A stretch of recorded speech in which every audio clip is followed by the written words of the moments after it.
शम्भो शिव शम्भो स्वयंभो भो शम्भो शिव शम्भो स्वयंभो.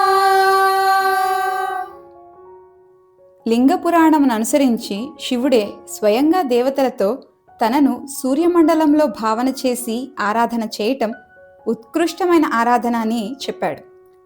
దానిని మనకి ఇంకా బాగా అర్థమయ్యేలా చెప్పటం కోసమేనేమో సూర్య ఆరాధనకు ప్రశస్తిగాంచిన మాఘమాసంలోనే లింగోద్భవం జరిగింది. మనం ఆ రోజునే మహాశివరాత్రిగా జరుపుకుంటాము. సూర్యమండలంలోని శివునకు నమస్కరిస్తూ జనులందరూ కూడా చెప్పగలిగిన ఒక శ్లోకం नमः शिवाय सांबाय सहनायादिहेतवे रुद्राय विष्णवे तुभ्यं ब्रह्मणे सूर्यमूर्तये. ఈ ఏడాది మహాశివరాత్రి ఆదివారం రావటంతో మహాపర్వదినమై మనందరం శివుని పూజించి తరించే విశేష అవకాశం కలిగింది. సనాతన్లకు స్వాగతం. కామేశ్వరి వేదశాస్త్ర పాఠశాల విద్యార్థులకు ఈ ఏడాది మహాశివరాత్రి పర్వదినం ఎన్నో మధురానుభూతులను కలిగించింది. అవి ఏమిటో, ఆ రోజు ఏం చేశామో ఇప్పుడు చూసేద్దామా?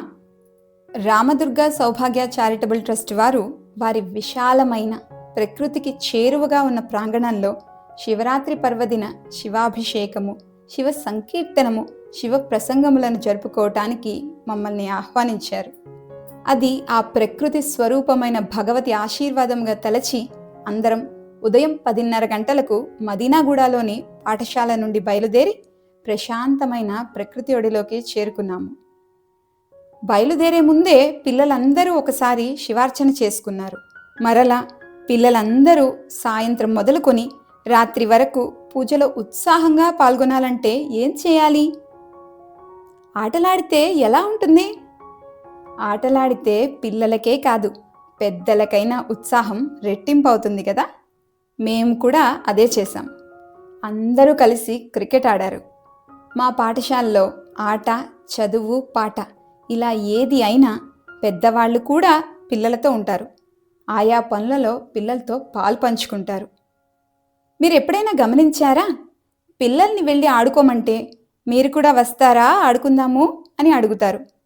వాళ్ళకి స్నేహితులతో ఆడుకుంటే ఎంత ఆనందమో వాళ్ళ ఇంట్లో ఉన్న పెద్దవాళ్లతో కూడా కలిసి ఆడుకుంటే ఆనందం రెండింతలవుతుంది.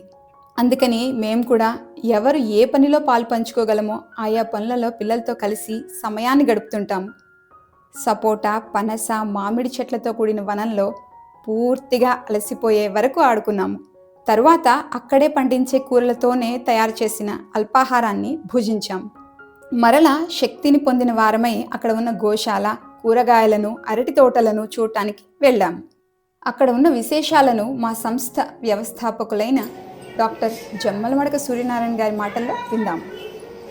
ఇక్కడ విశేషం ఏంటంటే, సహజంగా మనకు హైదరాబాద్లో హ్యాండ్ పంపులు ఇవన్నీ తెలియవు.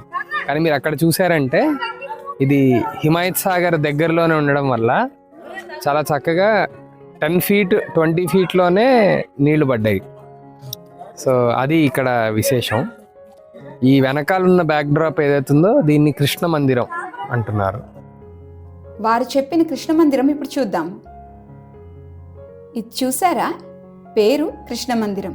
ప్రతిష్ఠించింది శివ పరివారాన్ని. శివాయ విష్ణు రూపాయ శివరూపాయ విష్ణవే అన్న దానిలో ఉన్న అద్వైత భావనకి వ్యక్తీకరణం ఇదేనేమో కదా. అదిగో మన పిల్లలు కూరలను పండించే చోటికి వెళ్ళిపోతున్నారు. రండి మనం కూడా వెళ్దాం. హర హరోం హర. రండి, ఫస్ట్ మనం ఇక్కడున్న పొలం చూద్దాం. చెప్పులు వేసుకొని రండి. మొత్తం 27 రకాల నక్షత్రాలకి సంబంధించిన దేవతా వృక్షాలన్నీ కూడా ఇక్కడ ఉన్నాయి. అంతా కూడా ఆర్గానిక్ ఫార్మింగ్ అండి. మొత్తం అన్ని కూడా గోవుకి సంబంధించిన ఉత్పత్తులతోనే దీన్ని పండిస్తున్నారు. దీనిలో కెమికల్స్ అస్సలు వేయట్లేదు. విత్తనాలు కూడా కుదిరినంత వరకు నాటు విత్తనాలనే వీళ్ళు చేస్తున్నారు. ఆ ముందర కూడా ఉన్నాయి దోసకాయలు. క్యాలీఫ్లవర్, ఇగో ఇది క్యాలీఫ్లవర్, ఇది క్యాబేజీ. సో ఇక్కడ చూసారా, ఇది కీర దోసకాయ, ఆ పక్కనేమో మామూలు దోసకాయ.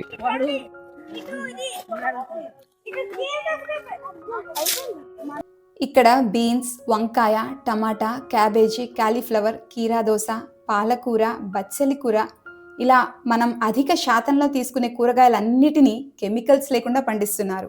కొన్నిటిని దూరం నుంచి చూస్తుంటేనే మనసులో ఆనందం కలుగుతుంది కదా.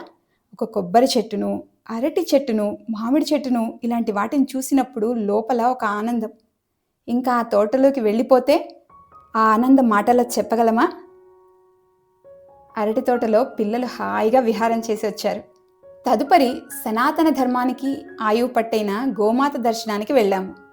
మేము వెళ్ళినప్పుడు తాళం వేసింది, అందుకని వాటిని బయట నుంచే చూడవలసి వచ్చింది. పిల్లలు వాటితో కాసేపు బయట నుంచి ముచ్చట్లు చెప్పిన తరువాత తిరిగి వచ్చాము. అందరం కాసేపు విశ్రాంతి తీసుకుని ఆ రోజులోని ముఖ్య ఘట్టానికి సిద్ధమయ్యాము. శివతత్వమును తెలుసుకుని శివాభిషేకం చేసుకుని శివమును ప్రసాదించమని శివుని ప్రార్థించాము. అవన్నీ ఎలా జరిగాయో ఇప్పుడు చూద్దాం. ఇదే మహాశివరాత్రి నాడు మేము శివార్చన చేసుకున్న ప్రదేశం. ఇక్కడ ఏర్పాట్లన్నీ కూడా కరిష్యే సంస్థ వారు చేశారు. క్రింద కూర్చుని పూజ చేసుకోగలిగే వారి కోసము, అలాగే పైన కూర్చుని చేసుకునే వారి కోసం విడివిడిగా ఏర్పాట్లు చేయడం జరిగింది. మన పూజ పరిపూర్ణత్వాన్ని పొందాలి అంటే క్షేత్రశుద్ధి, ద్రవ్యశుద్ధి, చిత్తశుద్ధి అత్యంత ప్రధానం. ప్రకృతి ఒడిలో గోవులు సంచరిస్తున్న ప్రదేశం అవటం ద్వారా క్షేత్రము శుద్ధమైనది.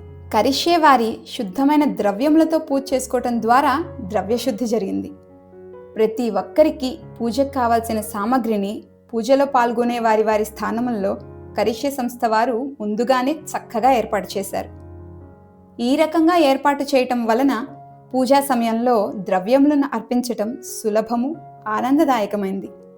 ఎందరో మహాత్ములు శివ తత్వమును తేలిక పదాలతో కూడిన పాటల ద్వారా కూడా మనకు అందించారు. వాటిలోని ఒక చరణం: సర్వమునకు కర్త నీవు, సర్వమునకు భోక్త నీవు, సర్వమునకు ఆర్త నీవు, పరమ పురుష భవహరా. శివమయమైన శివుణ్ణి హృదయంలో ఆవాహన చేసుకుంటే చిత్తము శుద్ధమై పూజ పూర్ణత్వాన్ని పొందుతుంది. శివుడిని తెలుసుకున్నవాడే శివుణ్ణి పూజ చేయగలడు అని శాస్త్రము చెప్తున్నాయి కదా. అందుకని పూజలో మొదటి భాగం రుద్రతత్వమును తెలుసుకోవటం. డాక్టర్ జమ్మలమడక సూర్యనారాయణ గారు చిన్న పెద్ద అందరికీ అర్థమయ్యే విధంగా రుద్రాధ్యాయ తత్వమును హృదయంలో ప్రతిష్ఠించుకునే విధంగా వ్యాఖ్యానించారు. సామగాన ప్రియుడైన శివుని రూపతత్వ ధ్యానమును త్యాగరాజస్వామి వారు వర్ణించినటువంటి అద్భుతమైన నాదా తను మనీషం కీర్తనను భక్తి పార్వశ్యంతో కలగా అచ్యుత శర్మ పాడగా భక్తులందరూ అనిర్వచనీయమైన ఆనందానుభూతిని పొందారు.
ఇక రుద్రుని ప్రసన్నం చేసుకునే పూజ ప్రారంభించే ముందు స్వరమయుడైన శివునికి సుస్వరంతో మా పాఠశాల గురువుగారైన కూనపులి గణేష్ కార్తికేయ ఘనాపాటి గారు ఆయన విద్యార్థులతో కలిసి వేదనాదమును వినిపించారు.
అది విన్న అందరి చిత్తములు కూడా శాంతిని పొంది పూజకి సిద్ధమయ్యాము. డాక్టర్ జమ్మలమడక సూర్యనారాయణ గారు పూజలో చేసే షోడశోపచారములలోని ఆంతర్యమును, అవి చేయవలసిన శాస్త్రోక్త విధానమును తెలియజేస్తూ భక్తులందరితో కలిసి శివారాధన చేశారు. శివాభిషేకం చేసే శుభముహూర్తం వచ్చేసింది. ఇప్పుడు చిన్న చిన్నగా కనిపించిన కంచు కంఠములు కలిగిన మా పాఠశాల విద్యార్థులే వేద పండితులై శ్రీరుద్రమును స్వరసహితంగా ప్రహృష్టంగా ఉచ్చరించారు.